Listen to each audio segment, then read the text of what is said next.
Well, good evening, everyone. Hello and welcome to Lewis House. My name is Nick Grounds. If we haven't met before, I work here at Lewis House. I'd love to get to know you afterwards. Welcome to our last lecture of the school year, which is kind of hard to believe that it's April already. And so we're so glad you came tonight. We're excited to have Dr. Burge with us, and I'll introduce him here in just a moment. If this is your first time to Lewis House, welcome. Lewis House is a part of a movement, a greater movement called the Consortium of Christian Study Centers. And put that very simply, we want to help bring Christian thought at an accessible level to campuses around the country. And so that's what we do, and we do that in three simple ways. One, we have our lecture series, which is what you're at now. And so we work really hard. I help to supervise our lecture series with our team and look over some things. And we want to bring good Christian thinkers to Lewis House so that you can hear from them and, again, can maybe stir some good conversation in the public, but really just to make Christian thought accessible and to bring good Christian thinkers from around the country to talk about issues like we're talking about tonight, stats about the church, whether it's from theology, Bible, or something like this. Or we have someone like Dr. Burge who's in the stats and the numbers about churches. We just want to bring good Christian thinking and make it accessible to the public here on the campus of the University of Kentucky. Second thing we do, we have something called the Scholars Program, and I know I see some of our scholars in here tonight, which is awesome. And so I'd encourage you to ask one of our students, one of our college students here, if you see them, maybe ask them what they're reading in the program right now. It's a 2-year program. If students get in, they get a scholarship, and we just take them on a tour of great Christian texts. Some old, some new, just like C.S. Lewis preferred it. He said, for every new book you read, you should read an old one. And so that's how we do it. We read we read thinkers like St. Augustine. We read modern thinkers like Carl Trueman, who we welcomed to the Lewis House stage before. The last thing we're doing right now, kind of one of our third made things, we offer college classes here at Lewis House.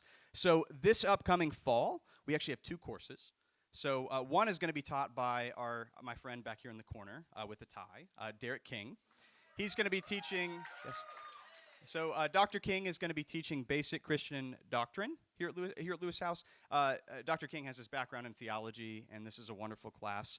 It'll really just serve as sort of a primary introduction to Christian thought. It's in the name, basic Christian doctrine, but basics about the Trinity, about how we form doctrine in the first place, or what is theology. And so that'll be a wonderful introduction to the basics of Christian theology. The second course, I should say this too, that course will be on Tuesday, Thursdays from 12:30 to 1:45 here at Lewis House. So Tuesday, Thursdays, again, here at Lewis House from 12:30 to 1:45. We'd love to talk to you about that afterwards. You could probably find Derek, and he could tell you more about the class. The second class we have coming up this fall is Christian Apologetics. We also call it Defending the Christian Faith, and that will be taught by me. And so this will be my third time teaching this course here at Lewis House. It'll be on Tuesday, Thursdays from 2 to 3:15. And in this class, I begin by introducing the Christian faith, because if we're going to defend it, we have to define it. And so we spend a bit of time on the basics of Christian doctrine, and then we actually kind of look through what I like to call sort of perennial challenges that Christians have addressed down through the ages. Questions like the problem of evil, do we have good historical evidence for the resurrection, and many of the fun questions that Christians have thought worth answering, because people have asked them through the ages. We tackle some of these things in the course. We also look at things like the relationship of religion and science. It's sort of a fun array of topics in that class, but all of those are centered on sort of answering some of those challenging questions that Christians often find themselves being confronted with. And so we'd love to tell you more about that after. If you're curious, or you have a student on campus here that has questions about that, I'd love to answer those for them. One of the cool things about Lewis House, we actually have a special partnership with Asbury University down the road, and they accredit our classes. So when you take a course here at Lewis House, it's a college-accredited course. And so we work hard on the front end to determine how the course here will transfer into UK, and oftentimes it's been done before. So when we post our classes, if you go to our website, you'll see that we'll post what that will actually transfer into your student's degree at UK. And so work hard to do that. So we'd love to answer questions about that. But again, a really special partnership we have with Asbury University. Also, just something to think about. Tonight, we do record our lecture. So if you have someone who wants to see this or couldn't make it, we'll have this up on YouTube hopefully here in the next week or so. A final thing I'll say, as far as announcement go, or 2 more things. I'll get to books upstairs in a second because I want to mention those. So we are actively working on the fall lineup, and there will be some more released about that soon. So as far as things go, we've got 2 firm commitments we have, and I'll kind of go through it now. September, we've been working with Louise Perry and hoping to get her here to Lewis House. Still working on the details of that, we think, but we can't confirm that yet, but working on getting her here. Brad Wilcox from the University of Virginia is a sociologist. We're going to have him come talk. Working on also figuring out the details right now. Robert George is a name we've been working with for November, so hoping that we can get those details nailed down. And then in December, we have from Southern Theological Seminary, right down the road in Louisville, Dr. John Wilsey. And so we'll get some more information about this out here soon, but still kind of polishing out the details and trying to confirm some things, but stay tuned for that.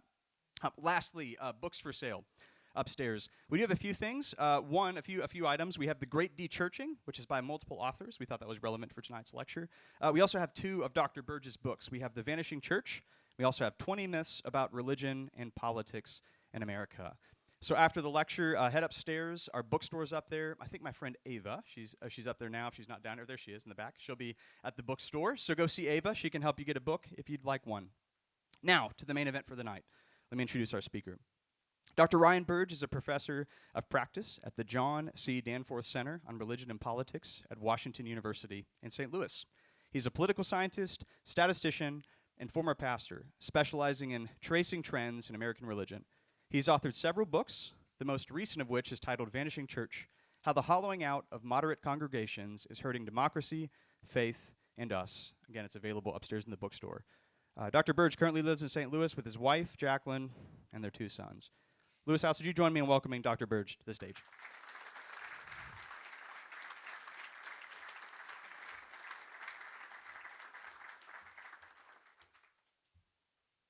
Hi, everybody.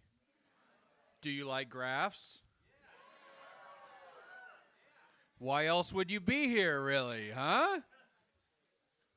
I made 1,635 graphs last year. And you know how I know that? Because I made a graph of my graphs. It's my love language. That wasn't included in that book, you know what I mean? Like gifts, physical touch, data visualizations. So, my job is to tell you about things that you heard about American religion that are false. And there are lots of them that are false, okay? Lots of things that people tell me all the time, they say with such confidence, and they're confidently incorrect. So my job is to try to steer you back toward what actually the data is saying, because the data is actually way more nuanced than you would think it is, okay? Blanket statements don't work here. Broad generalizations don't work here. We're going to dig down a little bit and show you some nuance about what's happening in American religion. So let's tackle some of the biggest myths about what's going on in American religion. First, the church is dying. This is one that you might have heard me say once or twice in my life. Or the impression that people get when they hear me talk is, Ryan is just doom and gloom and all terrible things and all religion's dying and every church is going to close down and it's a cataclysm and this is all the end of all things. No, that's not what's happening. It's way more complicated than that, because everything, I wish in academia we could be really just like, oh yeah, it's simply what's happening. There's nothing simple happening here, okay? So there's some religious groups that are dying, and there's some religious groups that aren't. And overall, Christianity is declining somewhat in America, but it's not across the board. So this is what American religion looks like over the last 50 plus years. We divide American religion into 6. I'm gonna do straight comedian Dave Chappelle style. I'm gonna take this microphone off because I got a point. I'm not gonna tell any Dave Chappelle jokes, so absolutely not. So we divide American religion into 6 categories. There are 3 types of Protestants. They are evangelical Protestants. Are you aware of these evangelicals? Yes? Mm-hmm. That's the one everyone's like, yes. How about the mainline? Do you guys know what a mainline Protestant is? All you college students are like, what? Mainline Protestants are your friends. Episcopalians, United Methodists, United Church of Christ, Disciples of Christ, American Baptists, Evangelical Lutheran Church of America, Presbyterian Church USA, right? These are churches that used to dominate American Christianity, and now they don't dominate anymore. They're the dying mainline. We're going to talk about them in a minute. And then the black church. The black church has its own category. And the reason for that, I get accused of being racist for using this category all the time. The reason we actually do that is because the black church is actually really evangelical theologically, but they vote for Democrats, about 90% of them. So they can't be evangelicals, and they can't be mainliners. So guess what? They're their own group, Black Protestants, okay? And then Catholics.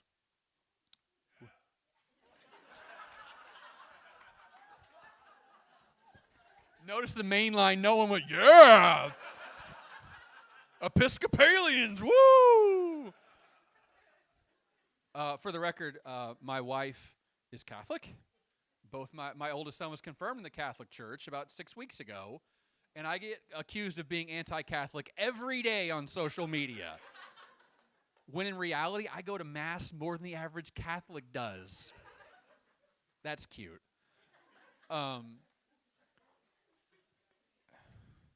Everyone thinks I hate them. I don't know what it is, but if I write anything bad about you, I hate you, obviously. So basically, I hate everyone is what I've realized. Everyone's going to catch strays today, so just buckle up. The other category is the yellow, and that is literally everyone who's not Protestant or Catholic, but is not non-religious. Woo! Are you a Jedi? Not yet. Well, someday, young Padawan, you will be a Jedi. That was the nerdiest joke of the day right there, guys.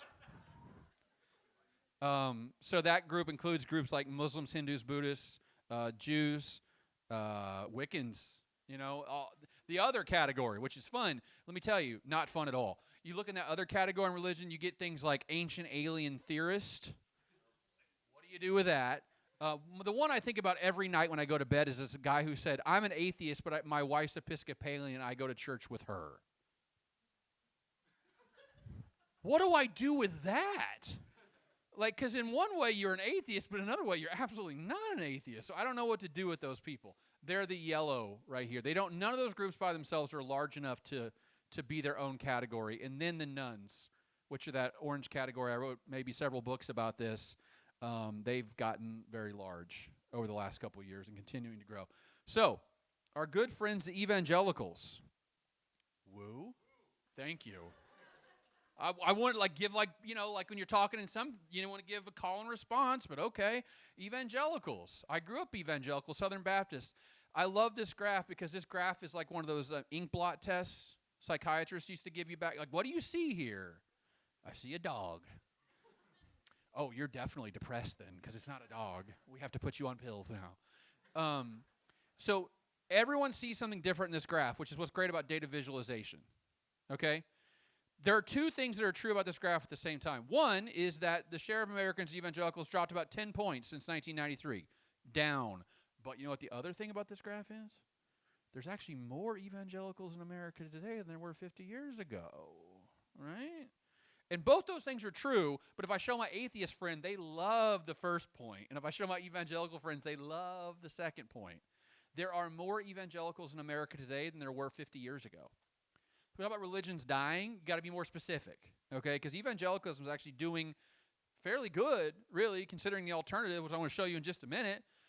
They're holding strong. 1 in 5 American adults is an evangelical, which is probably about what it was in 1975. Despite all the nuns and all the other stuff, American evangelicalism is doing quite fine. So evangelicalism is not declining. I actually think it's doing, and actually I think in many ways it's more culturally relevant today than it's been at any point in the last 50 years.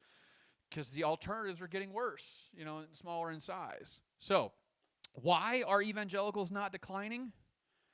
Because of the rise of the journey and the ramp and the bridge and the elevation and the rock and the crossroads and the I Heart churches and the Enjoy churches.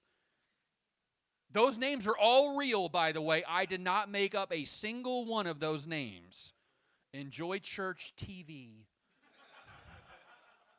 There's literally a church on my way to work that's title, I swear to you, is Enjoy Church. That's the name of the church. The jokes write themselves now, don't they? My wife and I, my wonderful, long-suffering Catholic wife, does not understand this evangelical nonsense that is non-denominationals. And we were driving on the highway to St. Louis one day, and there's this nondescript building on the south side of the highway, and it's just a kind of a commercial-looking building. And on the sign, it's got a name, and the name is Ascend. She goes, is that one of those new churches? And I go, I don't know, look it up. Friends, they sell marijuana at Ascend.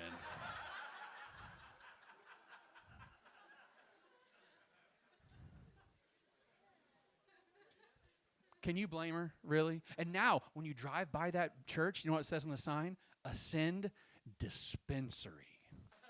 I had something to do with that, I feel like, okay? It's a marijuana dispensary, but those non-denoms are the reason that evangelicals are not doing worse. 1/3 of all Protestants in America are non-denominational. 1/3 of all Protestants are non-denominational. 14% of all Americans are non-denominational. That is insane. That equals out to 35 to 40 million people are non-denominational Christians right now. 35 to 40 million.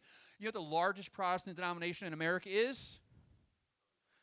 Southern Baptist Convention, which is 12.5 million, which means for every one Southern Baptist, there are 3 non-denominational Christians in America. It's eating Protestant Christianity. It is the future of American Christianity. And it might be problematic. I'm just saying. But we're not going to go down that road just yet, are we? This is the reason that evangelicalism is doing so well, is because they're fleeing denominations and joining non-denominational churches, deinstitutionalized churches. I went on a podcast last week called this the Substackification of American Religion. And some of you are going to get that reference, right? You don't need a New York Times, you just need Bob's blog. That's what this is, right? We don't need the establishment. Now, the main line. Oh, yeah, that woo was very weak. And it probably should be because there's not that many mainliners left. The main line used to be the most dominant form of religion we had in America. For all you young folks, there was this time in America called the 1950s. And that's when a lot of these people are like, I want to go back to the way America was in the 1950s. No, you don't, because the religion back in those days was not evangelicalism. It was mainline Protestant Christianity, and mainliners are Episcopalians, and guess who doesn't like Episcopalians very much? The far right online who are evangelicals, because Episcopalians are the middle of the road. Episcopalians dominated American life. United Methodists dominated American life. In 1968, 13 million Americans were United Methodists. You know what it is today? It's 4 million. 4 million. There are data from 1958 that says that 52% of Americans were mainline Protestants in the late 1950s. And today, not 52%. By the time the survey started in 1972, they're already down to a 30%. And by the way, the one that blows me away is this. 30% to 19% in just like a 12-year period of time. That's crazy town. Don't even know how that happened. But then, from there, slow and steady decline, and now less than 9% of Americans identify as mainline Protestant. Think about that. 52% of Americans in 1958, and now down to 9% of Americans today. It's the biggest shift in American religion that no one talks about. And it's going to lead us to all kinds. I wrote a book about this called The Vanishing Church. These are the kind of churches that had left, right, and center all combined together, and they're going away rapidly. We're going to see the closure of tens of thousands of Methodist and Episcopalian and Lutheran and Presbyterian churches in the years to come. And these once proud denominations are basically rounding errors in American life. And if you look at their own statistics, guess what? It's bad. Here's what I love about the main line. They'll publish numbers even when they're terrible. They don't hide them. Got to appreciate that, man. Everyone else wants to hide and obfuscate. They don't hide and obfuscate. They just show you the truth. And the truth is bad. I mean, most of these denominations are down. I mean, Disciples of Christ is down 75% since 1987. I don't even know how you deal with that, 75%. I don't know how that works. But Evangelical Lutheran Church of America down 45. Presbyterian Church USA down 62. Episcopalians are down 36. United Church of Christ is down 57%. I'm going to give you a crazy number now with the United Church of Christ. You know how many seminarians they ordained last year in United Church of Christ? 88. Against 4,400 churches, they ordained 88 human beings to be pastors in the United Church of Christ. That math don't math very good, right? Because you got to replace all those people in those pulpits who are retiring. In the next 5 to 10 years, there are going to be more retired ministers in the United Church of Christ than there are going to be active members in the United Church of Christ. I mean, it's bad. United Methodists, this is before the split was complete. They're down to 4 million now. They were Like I said, 13 million back in 1968. They lost 25% of their members and 25% of their churches, and the largest schism in American Protestant history about 2 years ago. 95% of all counties in America had a United Methodist Church at one point. It was the most geographically dispersed religious tradition in American history, and now it's fading rapidly, right? So, yeah, there are some kind of religions that are declining. Mainline is declining very quickly. Here's a handy-dandy chart that will make us all feel real good about ourselves, which is I tracked the size of these denominations over the last 25 years or so, and there's a whole lot more red than there is green. There are only 3 large-ish denominations I can find that are growing. The big one here I'll point out is the Assemblies of God. The Assemblies of God has grown consistently for the last 50 years.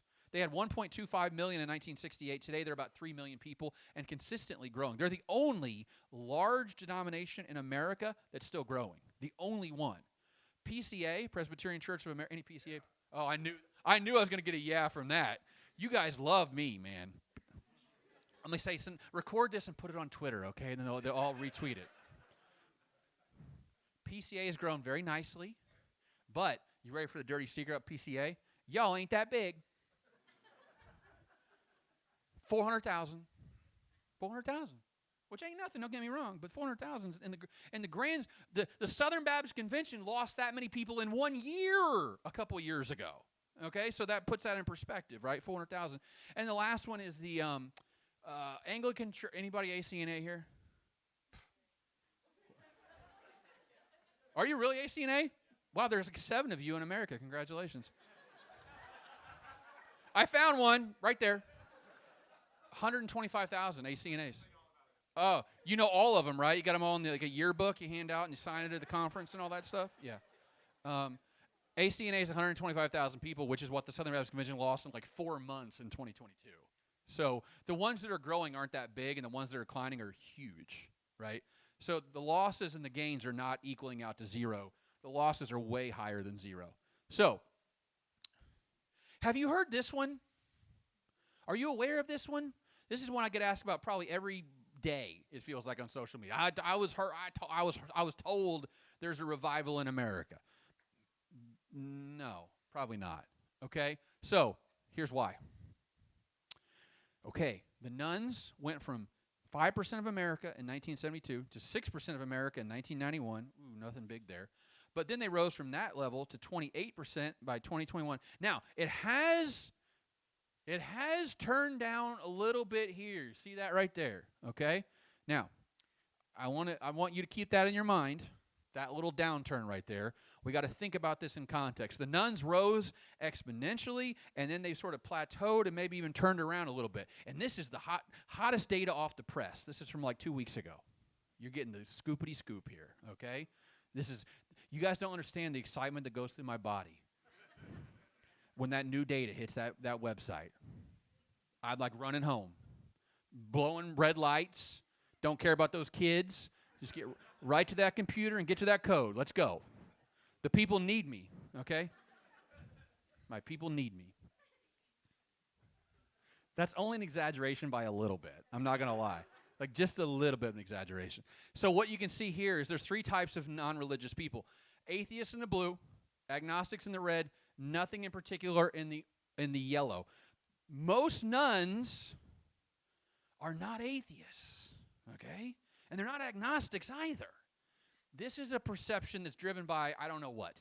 Most non-religious people, nothing in particular. That's exactly what the survey option says at the very bottom. It says nothing in particular. I call it the shrug of American religion, right?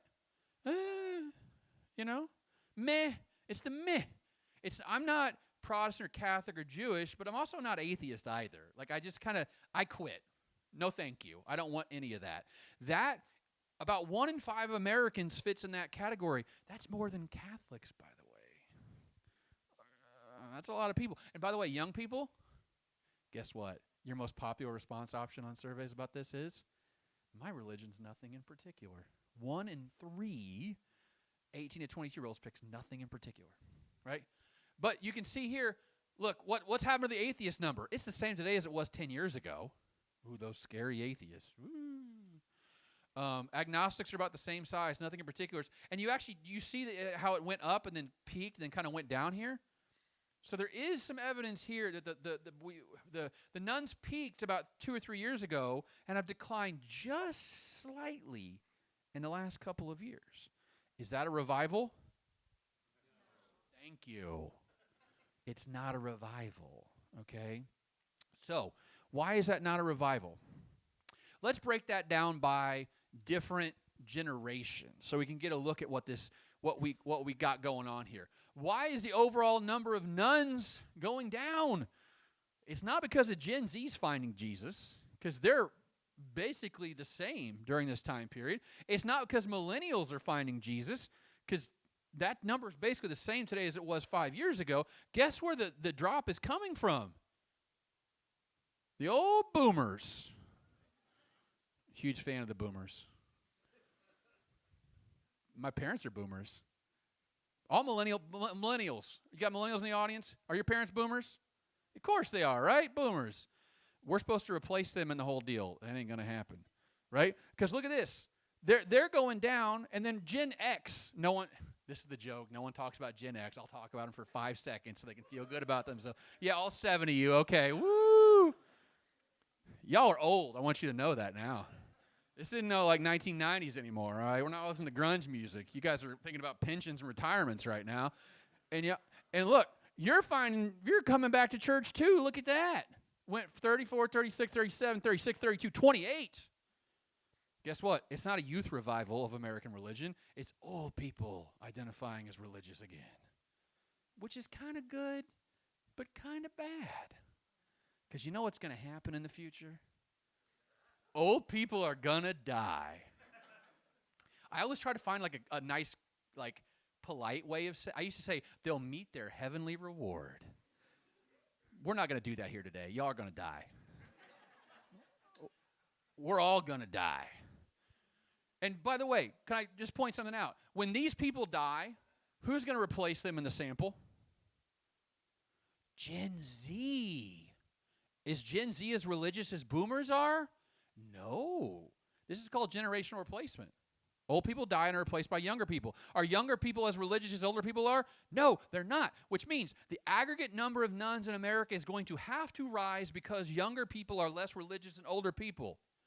It's not magic, it's just math, right? The only way that doesn't happen is if about, 10% of millennials find Jesus in the next 10 years and about 15% of Gen Z find Jesus in the next 15 years. It'd only take about 25 million people starting to identify as religious in the next 20 years for the aggregate number of nuns to stop rising. Not go down, just stay the same. You guys get my point here? It's a math problem. And we can talk about, we're up 1% or 2%. That doesn't change the macro level problem, which is that every generation is less religious than the prior generation. That's the problem we're facing. That's why there's no revival happening in America unless you see massive amounts of Gen Z come back to church. Not like one story from this university and one story over here. We're talking all across America. You would need to see it. And we're not seeing it right now. And also, by the way, Gen Z is the least likely generation to believe in God without any doubt. Right there. Now, they're also about the same likelihood of not believing in God at all, 7%. There's not a lot of atheists in America by belief, okay? But the certainty thing has gone. Look, every generation, 57, 54, 48, 40. I don't know how you look at that graph and go, man, there's a Gen Z religious revival happening. Gen Z is the least believing generation we've ever polled in the last 60 years. It's not that. There's no evidence of a belief thing happening here. And this is attendance by generations. Yeah. 38% of Gen Z say they never go to church. That's 7 points higher than millennials. That's 13 points higher than boomers. So you can't look at this data and say that there's some kind of revival happening because there's no evidence of all of that happening in the data. And I would love to write a book called The Coming Christian Revival because it'd sell 100,000 copies, but I'd sell my soul because that's not what the data says, right? We have to face the reality of what the data says. And the data says there is no religious revival happening in America. And this is Pew. This is decade of birth on the left side. Look at this. Now, here's if there is any hope in this, let me tell you what that is. Among people born in the 1990s, 45% of them are non-religious. Among people born in the early 2000s, 44% of them are non-religious. So the share who are nuns has stopped rising among the youngest adults. There's a ceiling here, okay?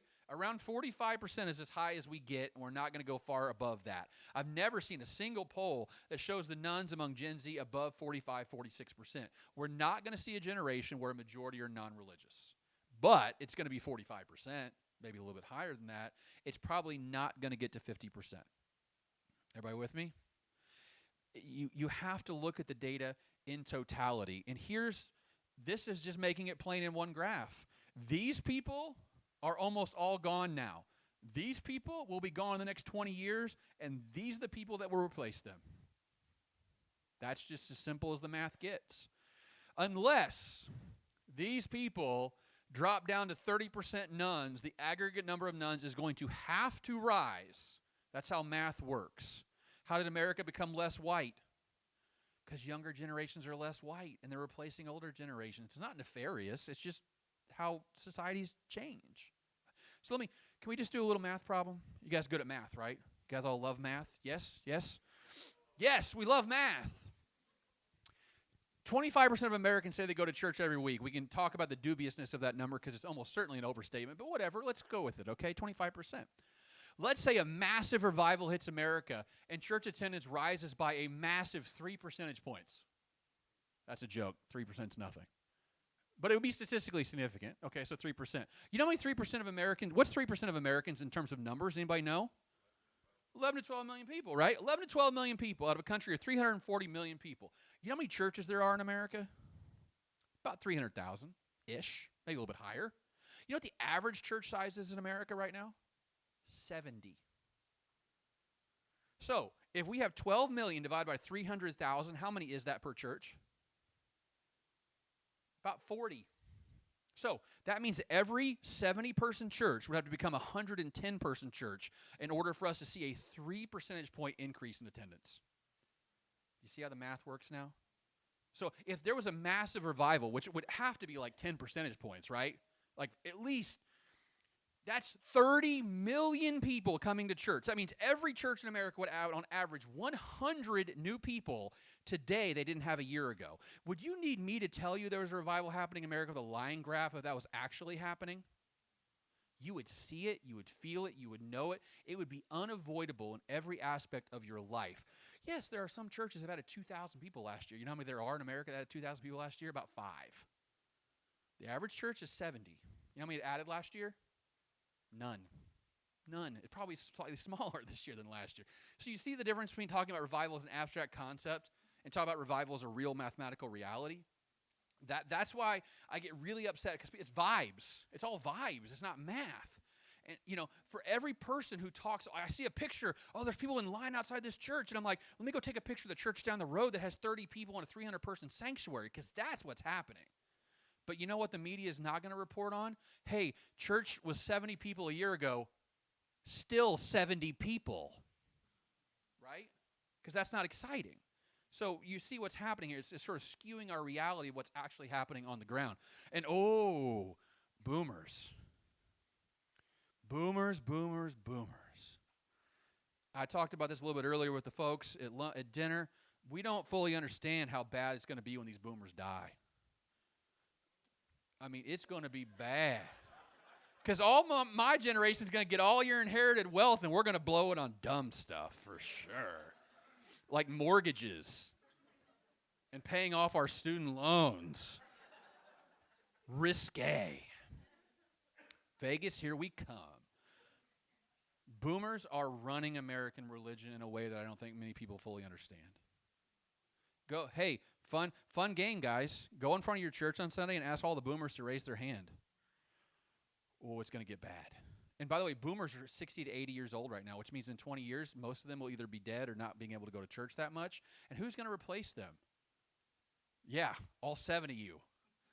You see the point here? When you got like half of your denominations run by boomers are fine now because they're 60 to 80. They're kind of still in, they have money, they have time, they got energy, they got all the things. They're not going to have that stuff in 20 years. And who's going to pass that? Who's going to take over? the answer is nobody. And a lot of these churches, they're going to lose 30, 40, 50% of their membership in a span of 15 to 20 years. And they're not ready for it. Financially, organizationally, it's going to hit like a freight train. Okay. Catholics, raise your hands. Oh, look at the back row. Back row Catholics, what is that? You should be right over here. Get up front. Come on. You get to take that communion first. You get to drink that wine before anyone else puts their lips on it when it's still real good. Okay? Right there. I know how it goes. I go to Mass. I don't take that wine, though. I know the rules.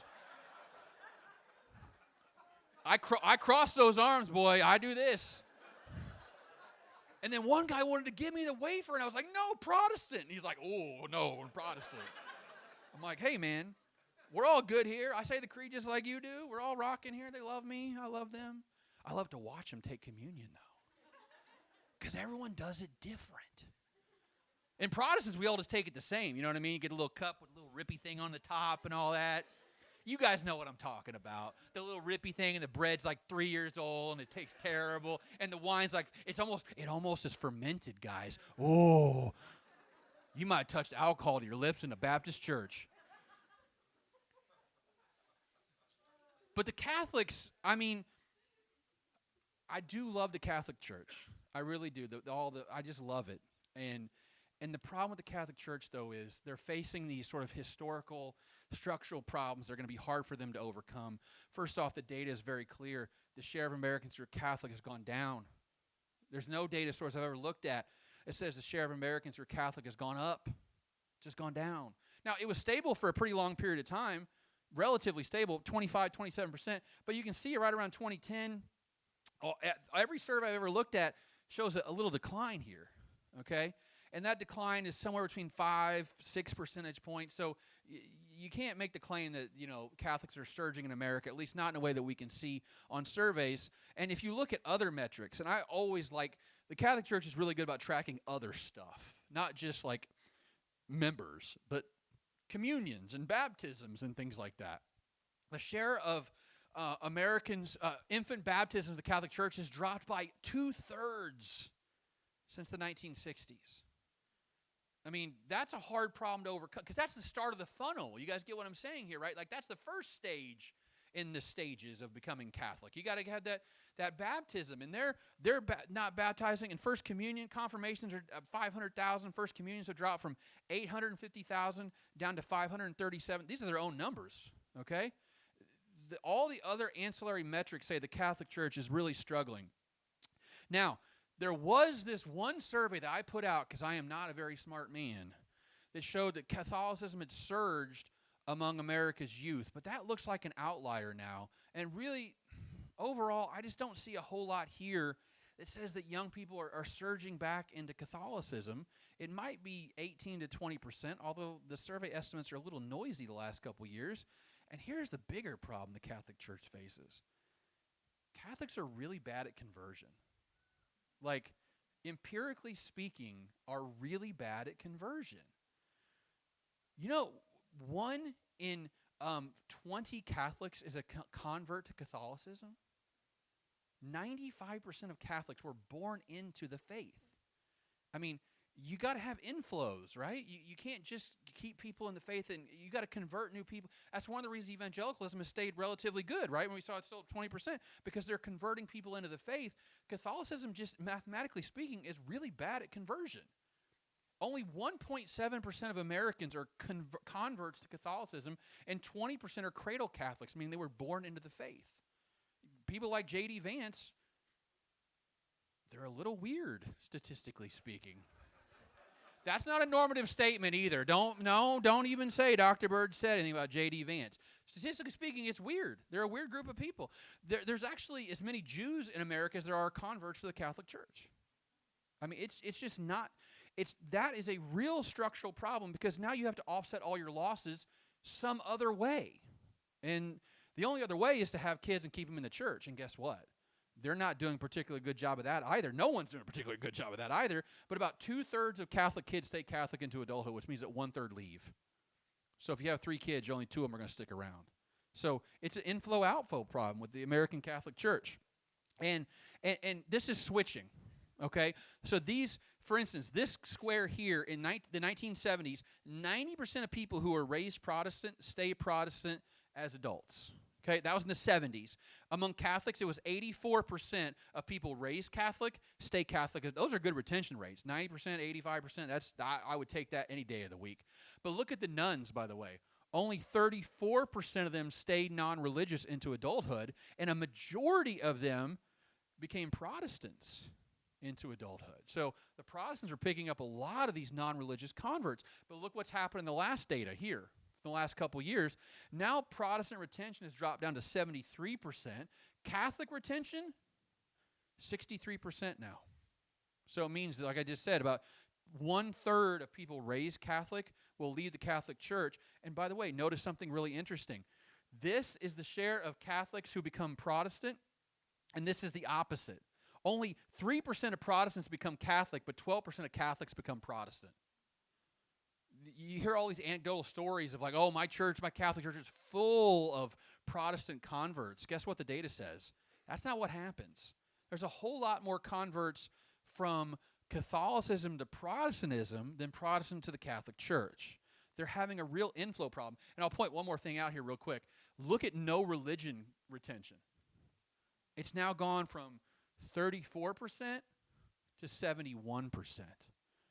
So now their retention is actually higher than Catholics and on par with Protestants.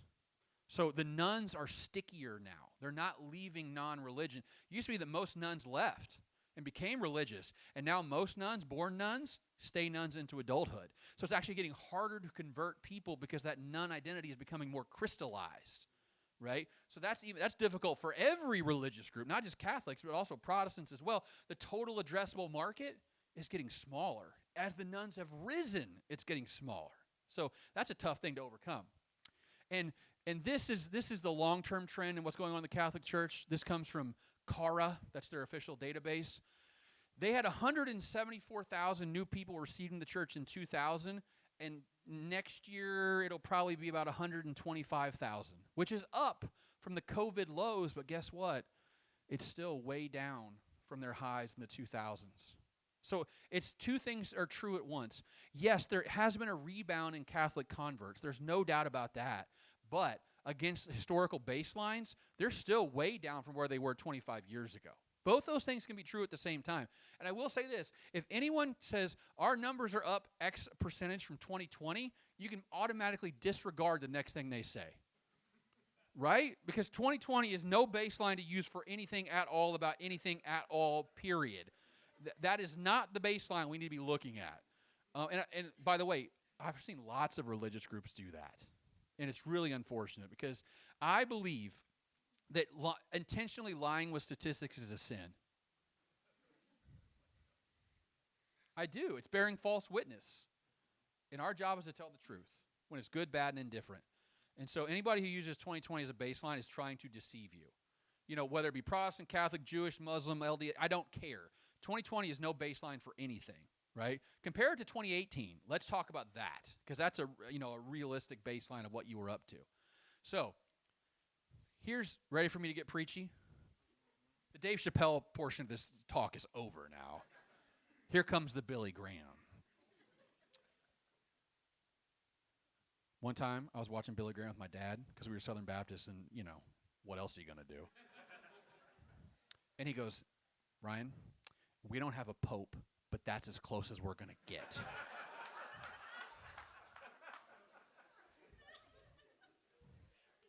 Oh, he wasn't wrong. So I still watch that Billy Graham rallies every once in a while. Turn it on, man. That dude know how to preach, all right? Good for Billy. Okay, so here's a fun fact. People read too much Karl Marx in sociology class because they believe that religion is for uneducated people. That was true in Europe. It's still true in Europe, by the way. It is not true in the United States of America. So this is the full sample. These are people who have an MA or more. 28% of them attend church every week. This is people with a high school diploma or less. 25% of them attend church every week. Let me say it slowly. People with graduate degrees are more likely to go to church this weekend than people who have a high school diploma or less. I have never seen a data set where that's not true. Educated people are more likely to go to church than less educated people. And this is broken down by birth decade. This is people born in the 60s, 70s, 80s. You might see it's flat, but it's never down, right? It's never down. Educated people in the aggregate are more likely to go to church than less educated people. Now, in Europe, it's the opposite, okay? Education is negatively related to church attendance. But Karl Marx don't understand America. It's probably because he was German from the 1860s, but that's a whole different story, okay? The Marxian understanding of religion does not work in the United States. It might work in Europe, but it most certainly does not work here. And you can see this. This is a different survey. Ooh, those lines go up, right? More educated people are more likely to go to church. Boom, boom. All those lines go up. And these are not small differences, by the way. In this survey, it's 5 to 7% difference. People with graduate degrees are more likely to go to church than people who didn't finish high school. You see it over and over again in this data. This is just one of those true things you see in the data again and again. But what about income? It's easier for a camel to go through an eye of a needle than for a rich man to enter the kingdom of heaven. See that? I quoted that scripture just off the top of my head. I was a pastor for 17 and a half years. You notice who's the most likely to go to church? Is it the people who are the richest or the poorest? No, it's the people in the middle of the income spectrum. It's actually what we call curvilinear. Looks like a rainbow. High in the middle and low on the sides. Guess what? The people that are the most likely to go to church this Sunday are people making somewhere between $60,000 and $100,000 a year. The very richest. Now, it does spike here, but look at $250,000 to $350,000. It drops down to 22% here, which is about what it's like about people making less than $30,000 a year. It's not the poorest that are going to church, and it's not the richest that are going to church. It really is people in the middle of the income spectrum. You see the portrait that's emerging here? The kind of people who show up at church are not sort of backwater, uneducated hillbillies. They're a bunch of college-educated middle-class folks. That's what American religion has become. And I think that's a problem. I think it's a problem for all of us. Look at this. This is about children. There's this whole thing, oh, you have kids, you can't get those kids to come to church because you got to get them all, got the snots in the morning and the diapers and all that stuff, and you can't get out of the house. Guess what the data says? People with children are about twice as likely to go to church as people who don't have children. People with children are twice as likely to go to church as people who have children. You see this sort of like picture that's popping up here? Good education, middle class income, having kids. There's a constellation of things that make someone significantly more likely to go to church. And then let's add marriage and parenting into one graph. And I love this graph because, so this is age of respondent here, okay? The red line are people who are married and are parents. Look how many of them go to church in their late 20s if they're married and parents. Almost 45% are weekly attenders. If you are married and not a parent, it's about 10 points lower. If you're not married and not a parent, only 18% of those people go to church. A married parent at 30 years old is 25 points more likely to be a church attender than an unmarried person with no children. 25 points. And among people who are not married but are a parent, it's still incredibly low here. And you could even see that gap persists all the way into people in their 40s and 50s. There's this concept in economics called the golden path. Married. You do things in the right order. Have kids. Nope. Don't have kids. Get a good college degree from the University of Kentucky. Find you a nice southern gentleman or fella or lady or whatever. You get married. You graduate in May, you get married in June. I don't make the rules. You're in the South. Isn't this what you do? I went to a Christian college. You know how many weddings I went to after my graduation? We were told you get a ring by spring or you get your money back. And by the way, that's not far from the truth, okay? And you know what I'll even say beyond that? We're in our mid-40s now. Almost all those couples are still married right now, too. It's almost like if you find someone with shared beliefs and background and you get married to them, and by the way, you both have college degrees, life turns out pretty good, right? But you see the pattern that happens here, right? Good education, middle-class income, married with children, magic. Those are the kind of people who show up to church. But you know who's not showing up? The people who didn't do everything right. And that's a real problem. Because I believe, my understanding of the Scripture is that Jesus cares about all of us, but he cares particularly about the people on the fringes of society. Right? He always, when he's preaching and teaching, what's he always do? Look at the person in the back or on the fringe, the leper, the guy who's on the edge of the community, and he reaches out to them specifically. And guess who's showing up to church? The people who need Jesus the least in many ways. And guess who's not showing up? The people who need Jesus the most. And do I think the church is doing this on purpose? I don't think so. But somehow these people on the fringes are getting the idea that they don't belong in the church. And I think in many ways it's actually making their lives worse and our lives worse by them not being there. Right? Because if you don't know poor people, it's easy to hate poor people. Right? Easy to demonize them, say it's their fault, just work harder. I grew up on food stamps, guys, because my dad was disabled and my mom was disabled. Thank God the people in the church didn't look down on us because we were lazy. Right? They took care of us. I used to come home from school and there'd be a box of food on our front porch. Never forget it. Probably one of the reasons I'm still a person of faith right now is because that box of food on my porch when I was 16 years old, because those people cared about me, right? That is what the church is supposed to be. And unfortunately, those are the kind of people not coming to church anymore. I'll tell you a story. Not a pastor story, a real story, because I really saw it happen, okay?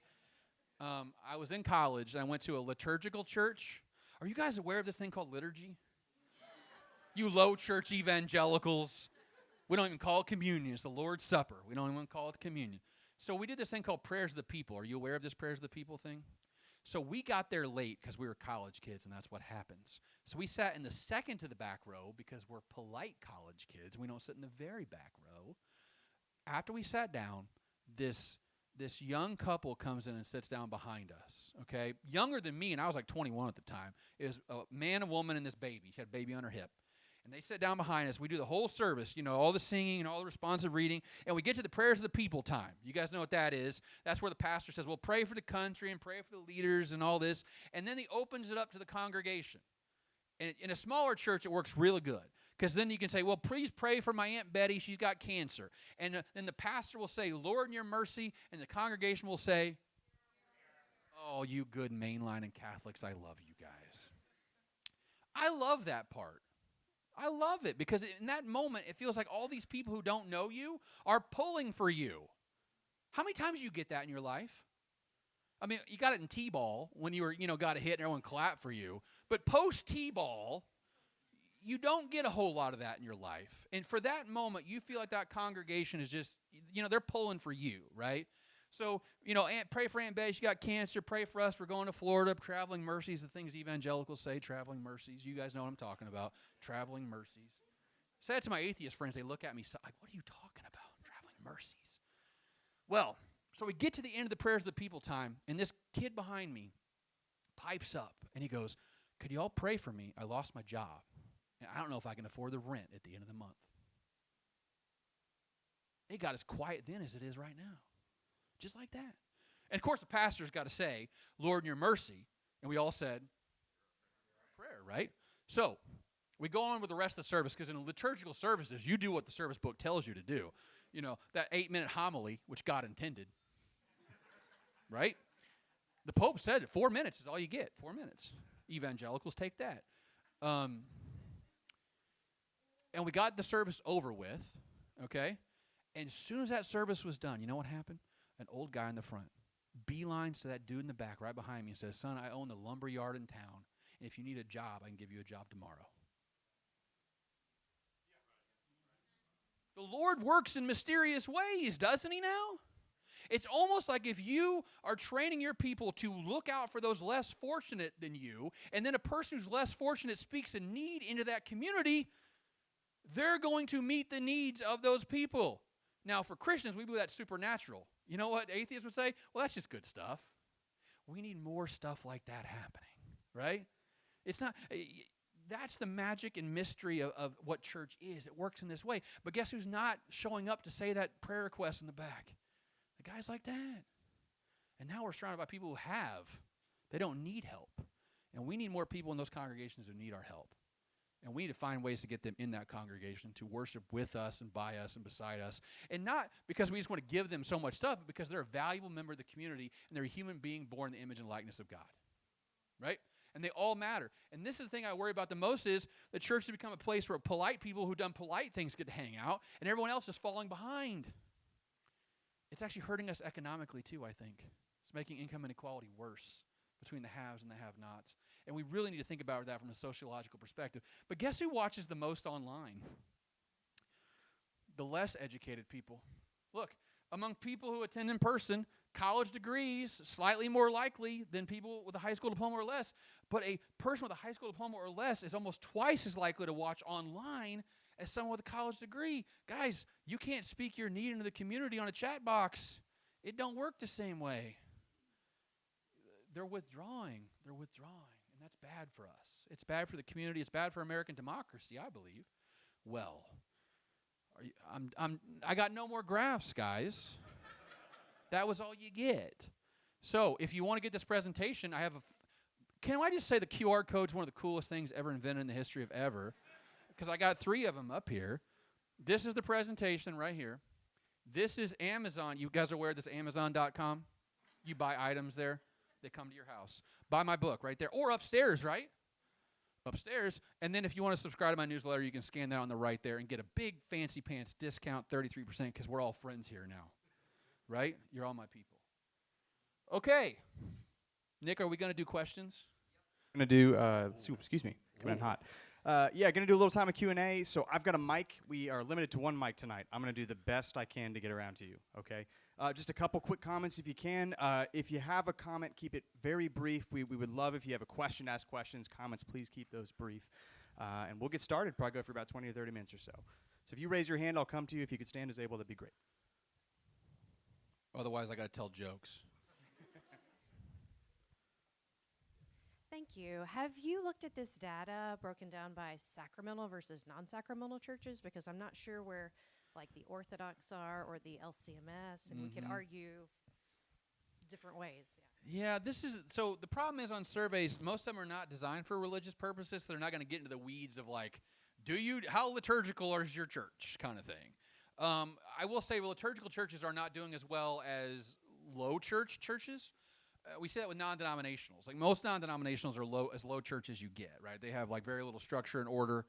People ask me like, what's the common thread I see through growing churches? And the one thing I'll say, it's not liturgical worship. It's actually charismatic worship, right?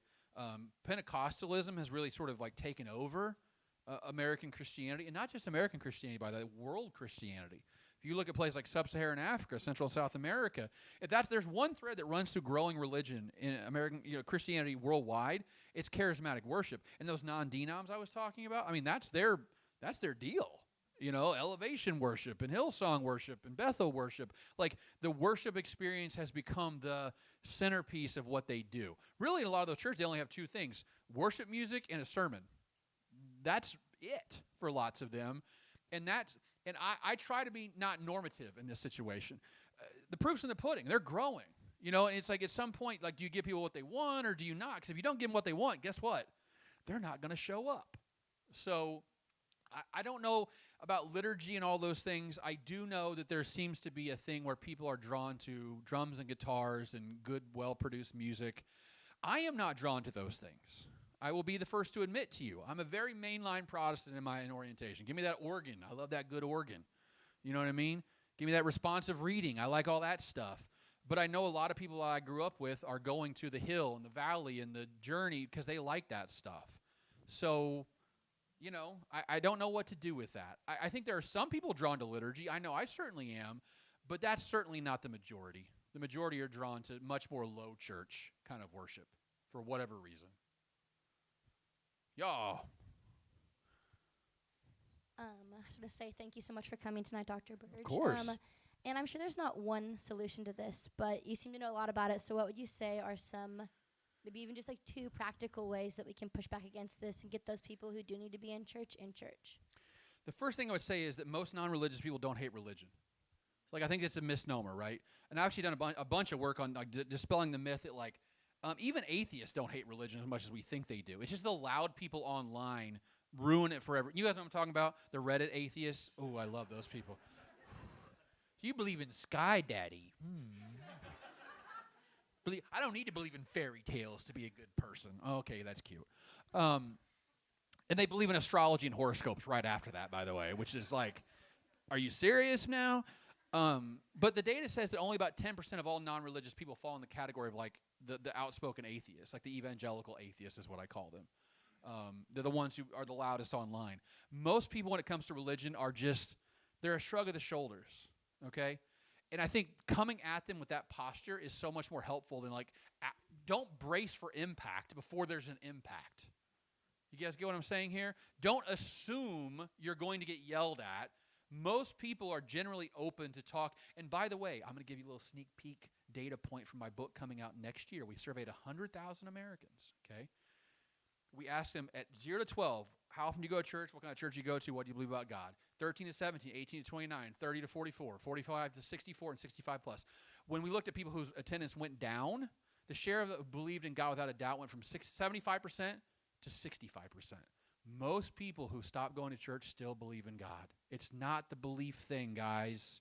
We've got to stop. Like, we can intellectually convince people to come back to church. No, it's not that. It's not the belief thing, guys. It's something else. Most people who stop going to church stop going for reasons like I moved, I had kids, I got a new job. That's the reason they stop going. It's not because I hate God or I hate the church or I hate the politics. It's because their life changed. And so the biggest question I have then, if their life changed and they stop going to church but they don't miss it, then how did we mess that up? They should miss it. Their life should be demonstrably worse because they're not going. And so I think coming out with that posture, right, that coming back is more a social idea than a belief idea is such a better way to think about it, right? I think that belonging precedes belief for lots of these people, right? Get them there. And how do you get them there? By being a normal human being. They're not a project. People hate being projects. You talk about faith because faith matters to you, but you don't talk about it in a way to try to convince other people it should matter to them. You just explain your faith and what it's done for you. And, so there's this book I read in grad school by Rosenstone and Hansen. It answers the question, how do we get more people to vote? It's a 225-page book full of charts and graphs and all kinds of jargon and nonsense. Let me give you the whole book in one sentence. You know how you get more people to vote? By asking them to vote. It literally is that simple. You know how you get more people to come to church? Asking them to go to church.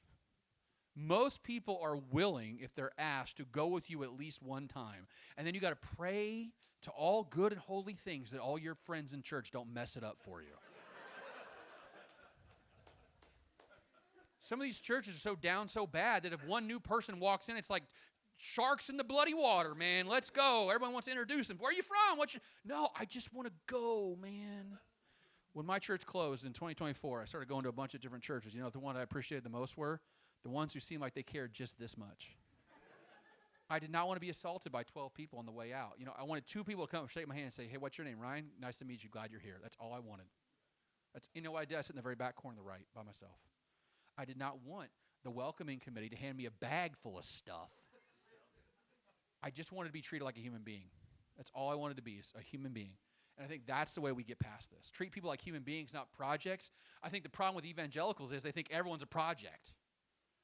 They're a person, okay? They're a person beloved by God. That's what they are. So, from a church level perspective, what do? Do more social stuff with your church.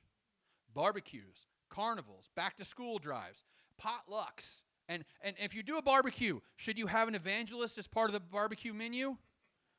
Please, God, don't do that. Should you have praise and worship time as part of your barbecue? Please don't do that. You know what you should have at your barbecue? Barbecue. I read this hilarious thing on the internet. This Japanese dude came to America, and he flew into Texas, Dallas, and the immigration guy goes, why are you here? And he goes, barbecue. The immigration guy draws maps for him of the best barbecue, okay? That's America, okay? That's hospitality. How long should the barbecue last? As long as you want it to last. You get my point here? Just be a human being. Let people hang out. And can I give you one more little piece of advice? If you got that church where you got that one dude in the back who likes to be the first one to turn the lights out, that guy needs to go away for a while. You know what I mean? After church is over, you know what the most important part of church is for a lot of people? The before and the after. The 15 minutes before and the after, because that's when they get to make plans with their friends, right? So give those people plenty of space to talk to their friends. I've gone to churches where I was talking to someone, had a really good conversation. They turned the sanctuary lights out on us. So have someone, usually an old guy, because old guys are bored and love to have tasks to do. I'm looking so forward to being like a retired guy with a task to do. Tell the guy his job is when church is over to go hide out in one of the classrooms somewhere and then wait 30 minutes and then walk through the church and see if there's anybody there. And if there's no one there, you can turn all the lights out and you can lock the doors and you can leave. Don't have him stand in the back of the sanctuary like a weirdo, like watching you like, you guys done yet? I want to go. Cracker Barrel's waiting. Give people space to be human beings. You get my point here? Give them space to be social. Because how many people have you heard say this? I go to this church because the preacher's real good, but I don't like anybody there. How many times have you heard someone say this? Yeah, that preacher's not too good, but all my friends go, so I got to go each Sunday. You see the point I'm making here? The preaching ain't going to keep people in the door. It's going to be the friendships and the socialization and all that stuff. So focus a little bit more on that and being human beings with those people. And there's a better chance they're going to do that. But for God, don't do a debate an atheist night, please. Please. Philip Yancey once said, no one becomes a Christian because they lost the argument. Apologetics are great for people in their ivory tower. They're not going to get people in your church. You know, like people in church, being surrounded people that love them, that care about them, that want their lives to be better. That's what it's going to take. It's really that simple and really that complicated at the same time. So I know that was long-winded. I apologize. Barbecue.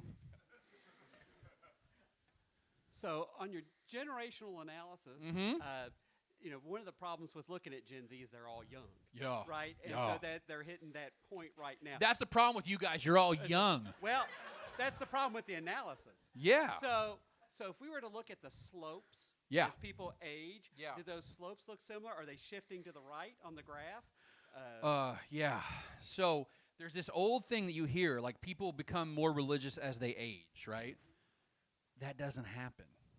Among boomers, the share of boomers who attended church every week when they were 30 to 44 was 31%. You know what it is today? 31%. And the share who never attend has actually gone up about 7 points during that time period. So there's actually no evidence at all in the data that people become more religious as they age. Basically what you lock into in your early 30s is what you're going to be for the rest of your life. So I don't see this idea that like we can like get them later in life. The most important, and we're actually going to write it, part of the book that I'm talking about that coming out in May, like the 13 to 29 window is literally the most important. If you're going to leave church, there's a 90% chance you do it by your 29th birthday. So like keeping people in during that like crucial window is so incredibly important because once you set your patterns and your habits, that's what you have for the rest of your life. So I don't see any evidence that Gen Z is going to sort of come, and I haven't seen no evidence of millennials coming back to faith as they've aged through. For like boomers, they were lower attenders when they're 18 to 29, then it jumped up when they got to 30 to 44 because they had kids and all that stuff. That barely happened with Gen X and did not happen with millennials at all. So that generational, like that life cycle thing that we always talk about, it was true for like people born before 1960. It's not true for younger generations. I have no reason to assume it'll be true for Gen Z either. So they're up and out. Gen Zs and the millennials, their confidence counts are overlapping. Yes. Are they really similar in patterns? I think that, you know, when I was a youth minister, it was like, oh, we got to minister to this new generation different than the last generation because they're different. I think with millennials and Gen Z, the gap is very small in some ways. In some ways, it's like belief, it's larger. But I think the gap has always been big, big, big, and now it's narrow because we're hitting that ceiling of the nuns. And Gen Z is right up against that ceiling. And millennials were like one step away, and now Gen Z are at that ceiling. So I don't think sociologically they're that much different. Gen Z are in terms of faith stuff compared to millennials. Millennials to X was a huge jump, and X, to boomers was a huge jump, but it's not a huge jump anymore. It's a small difference. Go ahead. Thanks for being here. Yeah. Earlier you mentioned that 95% of counties once had a UMC church. Mm-hmm. And then you talked about like the math problem of if all these people come to church, there's not room for them. Yeah. Not to oversimplify it, but do you think like church planning from a strategy standpoint is a solution to that problem, like for potential growth? Mm-hmm. I actually do. I'm a huge fan of church planting as an idea, because if you take like a young, a good seminarian, charismatic, interesting, and you drop them in a church of 100 people that's been 100 people for 50 years, and they're the youngest person there by 50 years, you know what's going to happen in 20 years? That church is still going to be smaller, and that pastor might not be a pastor anymore because they're burnt out by trying to grow a church that's going to be hard to grow. I'd rather put them in a new situation, give them some money, stake them to a church plant, and let them try something else somewhere else. And that's what the Episcopalians are trying right now, by the way. God bless them. On a small scale, they need to do it on a bigger scale. Because listen, that church planting is really the only growth we're seeing in a lot of parts of America. Now, I want to give you some crazy numbers now. In Alabama, there is one church for every 400 people. That's too many churches. You know what it is in Nevada? One church for every 2,142 people. I wish we could take a lot of those churches from Alabama, Arkansas, and Mississippi and move them to Nevada and California. So there is, do we have too many churches in America? Yes and no, right? In some parts of America, we are absolutely over-churched. It's in the East. And in the West, we are under-churched. I mean, 2,001 is too many. I think we could all admit that. We don't want to, that's too many. So, yes, I am a fan of church planting. And if you look, there's like the SIN Network for the SBC has done a great job with this. ARC, Association of Related Churches, has done a great job with this. 95% of their churches survived the first 5 years in ARC. It's called the Association of Related Churches. How that works is you go to them and you apply and you go through this whole training process, discernment process, and they give you a whole bunch of money to start a church. And then after your church is up and good and running, then you give 5% of your money back to the ARC network, which then goes out to the next church to help plant the next church. And they've planted close to 1,000 churches, and 95% of them have survived. So to me, yes, I believe everybody needs a pastor. I was a hospice pastor for my church, my people. But, man, I will never be a pastor again because I was a hospice pastor for 20 years, and I saw no growth and no hope. I'd rather put a young seminarian into a positive situation and let them grow that church up from nothing into something, because, boy, it's hard to put new wine in old wineskins. It's so much easier to start fresh. And I know that's tough. That's tough to say to those older churches, but that's the reality we're facing right now, and you've got to make decisions in life. So I would say planting in Nevada would be a great idea, for sure. I wrote a whole post one time about like all the factors that make your church more likely to grow. Strong population growth is number one. High level of education, 30% or more, decent mobility, and a medium level of density. So suburban, educated, growing places are ideal places to start churches in America. Like Lexington, would check almost every one of those boxes. What would not be good? Go half an hour this way or half an hour that way. Much less success out there. So, yeah, I'm a big fan of church planting for sure. And if my life would have been different, I feel like, if I would have planted a church. For a bunch of reasons. Yeah, where we got? Oh, right there. Hello, Father. I will not ask you an Orthodox question. Oh, an Orthodox question. I promise you. Hey, one of 7 Orthodox people in America right here, everybody. Congratulations. Woohoo! Go That's team. That's not true. Go There are team. 600,000 of them. Let's be real, okay? So, Dr. Burge, yes. One of the most fascinating numbers you shared early was you shared that you thought that there was a cap on the nuns at around 50% or less. Yeah. Why is that? Intuitively, it would seem to me as that number has grown, they would kind of incubate more nuns. But you don't think that's true. Why is that? Yeah, that's a good question. And the more I think about it, the reason is because I've never seen that number go above 50% in anything I've ever looked at. Now, there's this thing in social science called long cycle theory, which is the idea that like the pendulum swings this way and the pendulum swings that way. We can see it in terms of like international relations, like we go through long periods of peace and long periods of war and back and forth. We see it in social policy in America. Like we go through the Great Society, a lot of liberal stuff, then we swung back to the conservative side, right? So what I think is going to happen with American religion is the pendulum has swung as far towards secularism as it's going to go, and now I think it's slowly starting to slide back the other direction. Now, we're still got this generational replacement problem that we're not going to see a lot of nuns convert to Christianity going forward, but they're not going to continue to go that direction. And the other thing that makes that more likely is atheists don't have a whole bunch of kids, right? The nuns have fewer kids than Christians do. So I think that sort of balances that scale out quite a bit because, like, listen, LDS have 3 kids and atheists have 1, right? So I think that is to me, that's the biggest capper on their growth is it all has to be conversion for the nuns. For Christians, it's retention, right? It's keeping our own. I say the most important number. People ask me all the time, pastors go, what's the most important number for my church? And you're going to say it's like attendance or some nonsense. You know what I think it is? I think it's retention. I think that's the number one metric you should be tracking. 2 things, average age and retention. To me, that will tell you where your church is going to be in 25 years better than anything else you got going on right now. If you can have kids and keep kids, if I walk into a church and I see a whole bunch of kids and not that many gray hairs, that church has got a very bright future in front of it. I was at a Unitarian church in Nashville, Unitarian Universalist. By the way, their acronym is FUN, F-U-U-N. What kind of branding is that? I thought that was amazing. They had 100 kids go back for their, they don't call it discipleship. I don't know what they call it. Life skills, I don't know. I don't know what Unitarians do.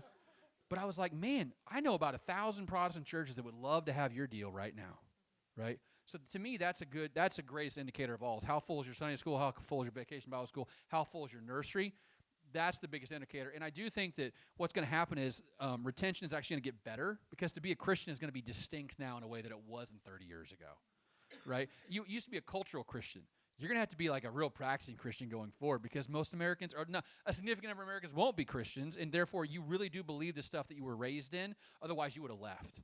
So I think it's the people, the remnant, right? The Bible talks about the remnant a whole lot. I think that's what we're getting closer to when it comes to these kids of people who are raised in the church. They're going to be the remnant, and they're going to believe this stuff a whole lot more than their parents or grandparents did. So good question, though. Others? Oh, yeah, go ahead. Hey, wondered if you could just speak to the problem of religious identification in terms of evangelicalism versus like it as a political identification, how you disentangle that. Do you want me to talk about politics right now? Is that what we want to do? Not really. Oh, my but just how you deal with that problem. Pope Leo's soft on crime.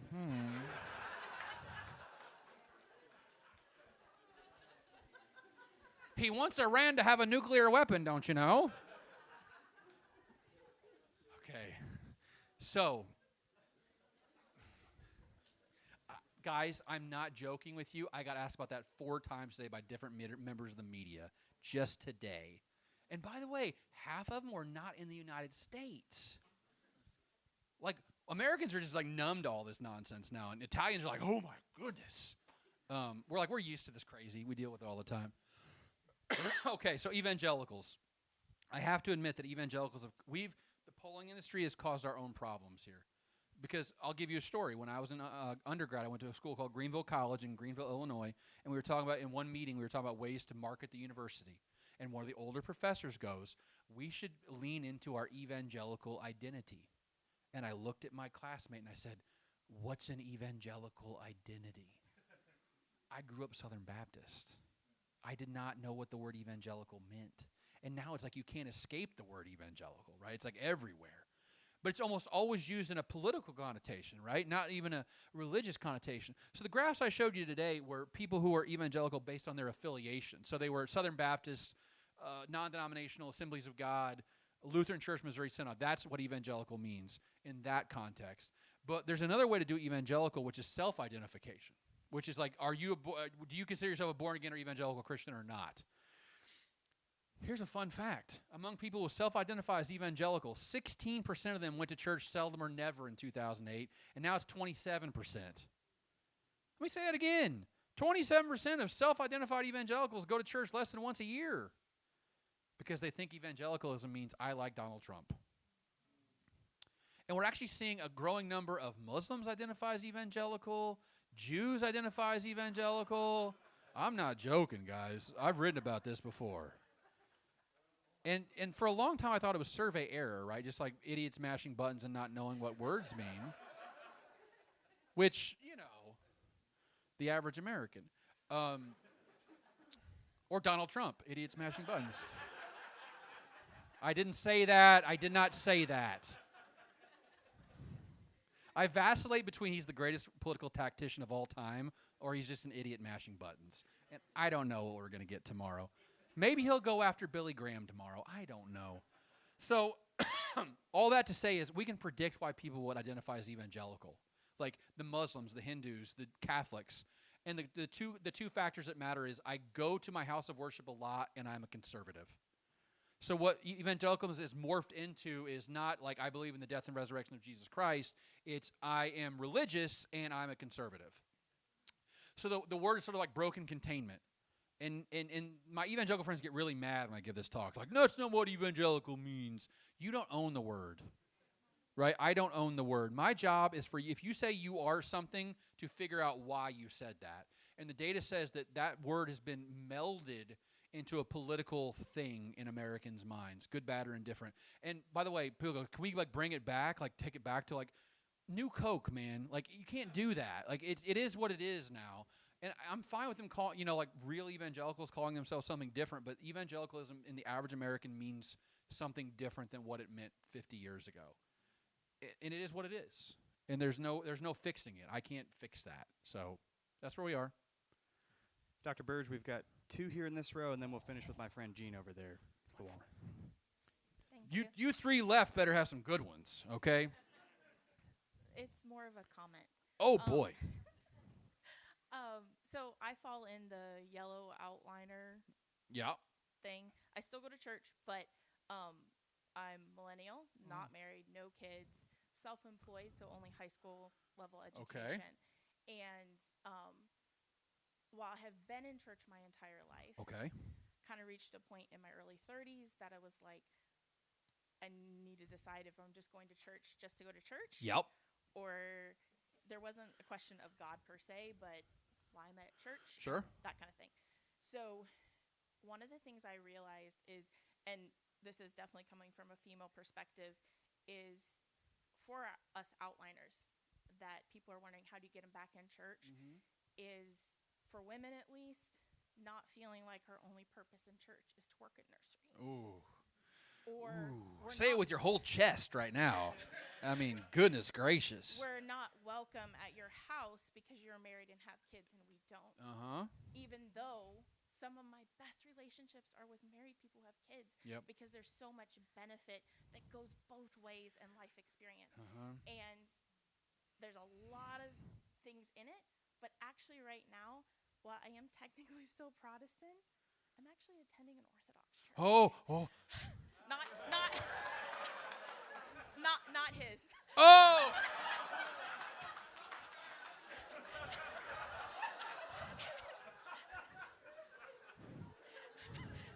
Thumbs up, Rocky. It's not personal. It's not personal. It's just not the one I landed. Wait, hold on. Can we just explore this for a minute? Let's go on a journey here. Just for a minute. Yeah. Why? What drew you to Orthodox Christianity? September last year. Okay. Basically, not to get political. Oh, hey, we would never do that. For different reasons than most of the people I know, Charlie Kirk getting killed broke me. Really? Because it's the closest level of disruption to my bubble since 9/11. Oh, interesting. Okay. And I questioned myself, is my faith and desire for God to a level, not that I particularly view him as a martyr or a religious martyr, but is it at a point that I am courageous enough that no matter what someone says to me, am I going to actually back down and pretend I'm not a Christian? And I was like, okay, I need to do something about it. And so it literally has pushed me to a state of pursuing God in a way I've never done before in my life. And controversial to most people who think I should have converted by this point. I have no idea if I will become Orthodox or not. But So that's so millennial of you, by the way. I know it's stressing my friends out there you need to convert, and I'm like, dude, there's people who take 5 years to become catechumen. Chill. Yeah. So, and the purpose of this is to pursue God and to honor him more. And I don't know where that's going to end. Sure. But it's brought me into deeper relationship with His Word in a way I have not experienced in my life. I got saved when I was 6. I got saved when I was 6 and 7 and 9 and 11 and 13 and 15. I'm Protestant. This is how we do it, right? Yeah. What's your name? Every year. Anna. Anna. Everybody give Anna a hand clap, would you please? You know what, Anna, you made me realize is you're an outlier in every possible way. And I appreciate that because I have to look at broad strokes of people, but I also realize that inside of every big category there are people who don't fit the mold. So congratulations. Okay. Next. What happens to your charts if the country never has another immigrant? Ooh. 10,000 people are deported. Ooh. I get asked that a lot.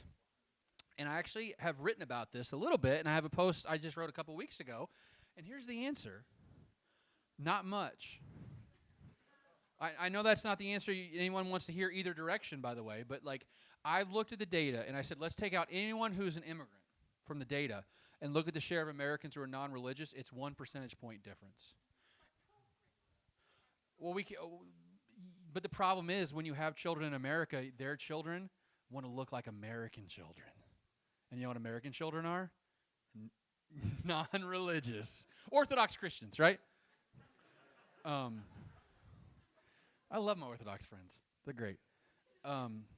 No, but the reality is that what happens is assimilation. You know, like the next, you know, like you guys know the stories, right? Like a Hispanic immigrant comes here and they have kids and they're Hispanic, they become super Catholic, right? And they're like, we go to Mass and all this stuff. And the kids are like, I don't want to go to Mass. And my friends go to Mass. I don't want to go to Mass. And they don't go to Mass. And so by the time they become adults, they look just like their American compatriots when it comes to religiosity. So the answer is not much. What happens is assimilation is a heck of a thing. Like we basically just start looking like everyone else. And we can't immigrate or de-immigrate ourselves into a different future. Like that's just not the answer for all kinds of reasons. So the answer is, yeah, that's the answer. Not much changes. All right, Gene, you better tee me up for a good one. Well, tonight I think you've set 2 records for the Lewis House, the number of graphs and the number of laughter. So wait a minute. Carl Truman's not telling jokes up here? Come on. Okay. But in dealing with all of the charts, all the math, all the things going up and down. Yeah. How do you keep your faith grounded? Yeah. It's easy to get really depressed doing this kind of work because most of the things I have to tell people are bad news. I would rather, it's so much easier to tell people what they want to hear. You know, it's so much easier to tell people what they want to hear than what they have to hear. But here's what I've realized. I was listening to this talk by Trevor. You guys know who Trevor Noah is? He was The Daily Show for a long time. And he's a non-religious person, a liberal person. And he said, the problem with liberals is they have no hope. And we have hope. Because I've read the end of the story. And this is not how it ends. Right? Like, this is not how this story finishes. Christianity has survived 2,000 years of everything ever thrown against it, and it still endures. It still persists, and it still grows. Think about how many people's lives have been changed by the gospel of Jesus Christ. I love to use the word communion when I gave communion, right? Because you know what it made me think about? My grandmother taking the same communion I did. Because we commune back in time as we take the bread, right? And not only that, I thought about, I'm taking communion in this very air-conditioned, nice Baptist church in Illinois, and there's somebody in a hut in sub-Saharan Africa taking the communion in the exact same way I'm doing it right now. And it's the same thing. Like, isn't that unbelievable? Like, it binds us to each other across time and space. And if that doesn't give you hope, I don't know what would give you hope. But here's what else I know. And I believe this in the core of everything I have. We live in the greatest moment in the history of the world. I cannot not believe that. We live in the greatest moment in the history of the world. And if you don't believe me, just read science journals right now. You know we have a cure for cystic fibrosis? A cure. Like 90% of people who are going to die with cystic fibrosis will not die because science found a cure for that. Do you know that there, multiple myeloma used to have a 95% kill rate, now it's down to 50%, and that's happened in the last 20 years. We have a cure for hepatitis C. We have a cure for sickle cell anemia now that we didn't have. We have a drug that you can inject into your thigh once a week that will make you lose 20% of your body fat, and you won't change your life at all.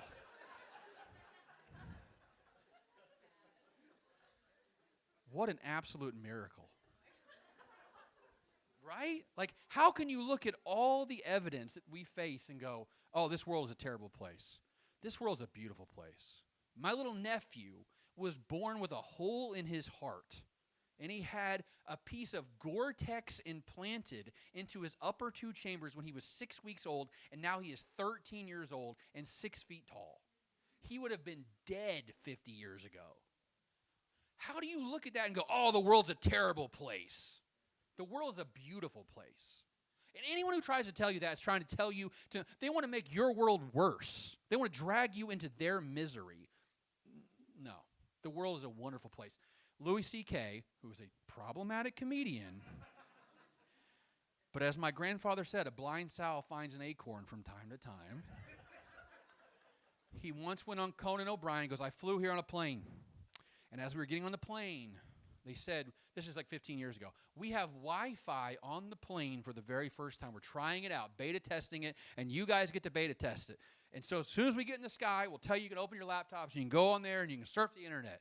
And so we get in the plane, we fly in the sky, we get to 10,000 feet, stewardess comes on and says, we can open our laptops, we start getting on our plane, start watching videos, surf the internet, it's great. And then 45 minutes later, the Wi-Fi goes out.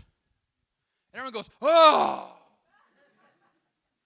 You're mad about something you didn't know existed an hour ago. You're in a chair in the sky, flying 5 miles above the earth at 600 miles an hour. You can get across the United States in less than 6 hours, a journey that used to take 6 weeks and all your oxen would die and you would get typhoid fever. And you're mad because you can't watch YouTube videos. And he says this line that I'll never forget. He goes, everything's amazing and no one's happy. Everything's amazing and no one's happy. If you can change your mentality 1% towards gratitude, your life will change dramatically. Just 1% towards gratitude for all the good things that God's given you, your life will change. You don't have to take your kids to school. You get to take your kids to school. Right? Just that one little change in how you think about how you approach your life will change everything about your life. And where does that hope come from? The hope comes from me in knowing this is not the end. Right? This is the beginning of the end, but this is not the end. I know how the story ends, and I know my grandmother died with faith. And her grandmother died with faith. And all those saints who came before me died with faith, and they will get their eternal reward just like I will, as long as I run the race God called me to run. Right? God calls us to be faithful, not successful. Your job is to do your job, to do what God called you to do, and when your life is over, to hand the baton to the next generation and let them run their race as well. That's it. If you do that job, you will be greeted in heaven with this phrase, well done, my good and faithful servant. Isn't that the greatest reward of all? That's better than anything else. Be grateful for the promise that we have, that this is not the end. That this is just the start of something even better than all the line graphs can go downward, but my hope in Jesus only goes up. Right? What a beautiful world we live in. Turn your hearts and minds toward gratitude and thanksgiving for all the good things you have and all the good things God has done for us, because we are blessed far beyond measure. Right? God bless you. God bless you. God bless you. Go in peace to love and serve your neighbors.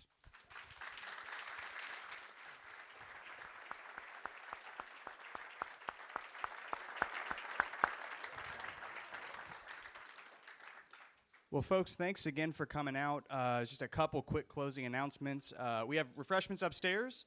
Help yourself. We will send out something about, like I mentioned, the lecture series here soon for the fall, so keep an eye out for that.